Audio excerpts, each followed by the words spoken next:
General Motors and Honda expanding their partnership to co-develop EVs with a more affordable price tag. Phil LeBeau here with all the latest details. Phil?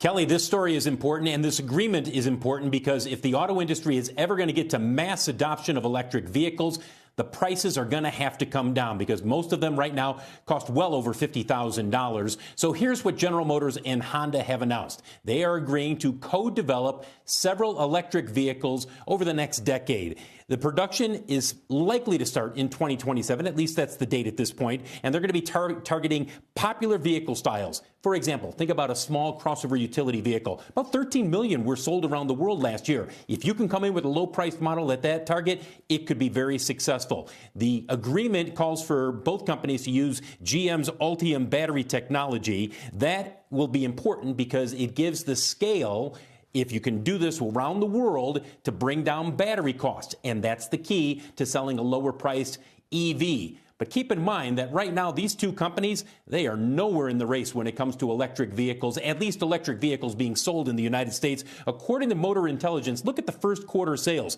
Tesla, we've talked about this, dominates the category. Then you got Hyundai Kia at 9%, VW Ford. You know what two names you don't see up there? General Motors and Honda. As you take a look at shares of General Motors, keep in mind they sold just over 400 EVs in the first quarter. Honda, they didn't sell any. Why? Because their first pure electric vehicles in the U.S. will be coming out in 2024. Who's building those? General Motors. Eventually, Honda will be building its own EVs. Bottom line is this, Kelly. The holy grail, if you will, in terms of mass adoption of EVs, coming in with something that could sell for $25,000 or less. Right. And you need scale to bring down the cost in order for that to happen. That's what this is all about. And there's a bigger opening than there once was because the price of Tesla's Model 3 has gone up substantially, and this so-called Model 2 seems years in the distance at this point, given everything else they have to produce first. Why is it that there are a couple of lower cost models. Whatever happened with the Bolt? There's a Nissan option that I think is much more affordable. Is there not? Right, so, the Leaf. Yeah, and how quickly could GM and Honda bring this new model to market? And why aren't the two I mentioned selling more rapidly?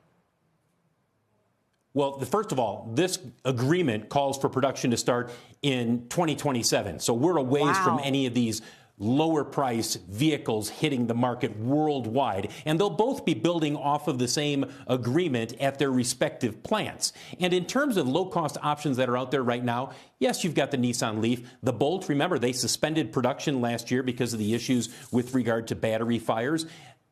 Look, it's going to take some time, Kelly.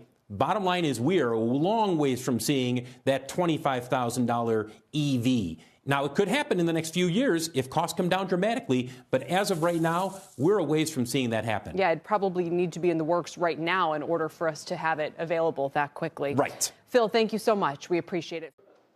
Shepard Smith here. Thanks for watching CNBC on YouTube.